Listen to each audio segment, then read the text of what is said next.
Bonjour et bienvenue en ce 11 novembre 2025 pour la commémoration de la Grande Guerre. En effet, le devoir de mémoire nous permet de comprendre et de transmettre comment le peuple ou les peuples s'unissant se réunissent et surmontent les exigences, les malheurs et les restrictions.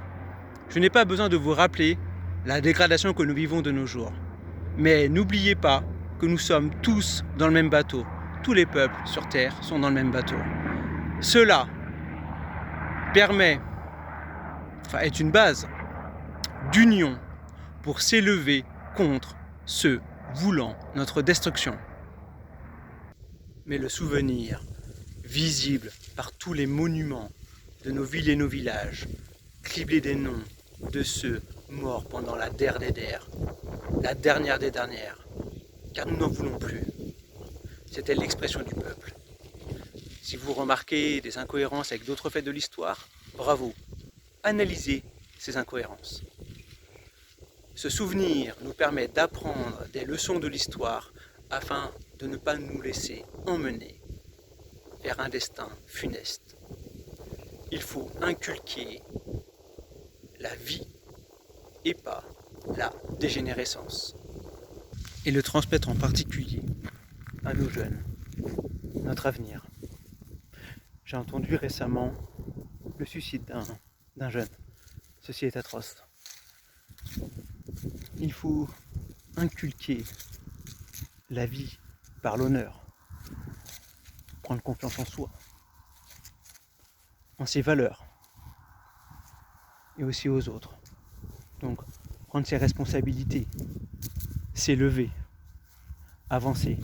Cela permet l'union du peuple et même des peuples. Je le rappelle, nous sommes tous dans le même bateau. Mais une union d'une manière coopérative et non destructrice. Ceci est une base saine pour construire un mode de vie différent de l'anéantissement qu'on nous force à vivre. Et concernant la commémoration, et pour vous plonger pleinement dans cette journée de mémoire, vous pouvez regarder la vidéo que j'ai réalisée l'an dernier pour le 11 novembre. Il y a des extraits en couleur. À la fois sur Terre, de jour et de nuit, on peut voir l'utilisation des chars de combat, mais aussi des gaz chimiques comme le gaz moutarde. Il y a aussi des extraits dans les airs, sur mer, et même certains passages avec des sous-marins.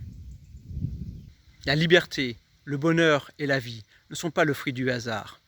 Nos ancêtres se sont battus pour. Ils n'ont pas reçu la France en cadeau. Ils l'ont construite et même reconstruite. Petite parenthèse, à Louis XIV et Richelieu. Mais sommes-nous prêts à nous battre pour les libertés qu'il nous reste? Nous le devons. Nos ancêtres se sont battus pour la liberté, comme lors de la Première Guerre mondiale, malgré la manipulation des masses. Cela n'enlève en rien à ce qui faisait battre leur cœur, la valeur du sacrifice. Cela n'a rien à voir avec le fait de tuer quelqu'un pour rien, sur un autel sacrificiel par exemple, ou même de mourir pour rien. Non, la valeur du sacrifice, c'est le don de soi pour quelque chose qui nous est cher. Je vais prendre l'exemple d'un couple d'un oiseau qui, après la ponte des œufs, le mâle va chasser, pas seulement pour se nourrir, pour nourrir la femelle qui reste dans le nid. Il n'est pas obligé de le faire, il le fait. La femelle aussi reste couvée, elle pourrait partir. Elle ne sait pas si elle va pouvoir se nourrir. Enfin, ça va pouvoir, oui, se nourrir par l'apport de ce que lui amènera le mâle. Mais elle reste. Et c'est l'union des deux, où chacun fait sa part, qui permet à la vie d'éclore et ainsi aux oisillons de vivre. Aidons-nous nous-mêmes. Ne restez pas seuls. Unissons-nous afin de nous dresser contre un destin funeste, comme lors de la Première Guerre mondiale. Mon message pour conclure.